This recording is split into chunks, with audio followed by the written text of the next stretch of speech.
Hello, good morning. कशा आहात सगळी? मजेत आहात ना? सकाळचे भाजीवाले आले, भाजी घेतली त्यांच्याकडनं. गाजर, वांगे, भरपूर काही गोष्टी होती, ते सगळे घेतले. आणि दुपारी मी म्हटलं यार पिझ्झा बनवायचा आहे आज, मला पिझ्झा खायची इच्छा होत होती म्हणून पिझ्झा घेतला. आज पिझ्झाचा बेस घेऊन आली आणि घरी पिझ्झा बनवला तव्यावरती. असंच आपल्याकडे चीज आणि ऑरिगॅनो आणि सगळ्या काही गोष्टी होत्या, तर म्हटलं आता मी बनवूनच घेते.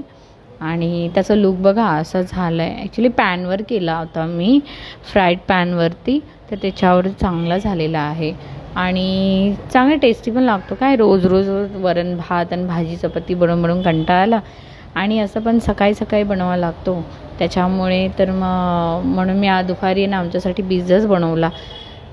तर आज टेन्शनच नव्हतं ना टिफिनचं, तर म्हटलं आज काहीतरी युनिक काहीतरी बनवून खाऊन घ्यावं.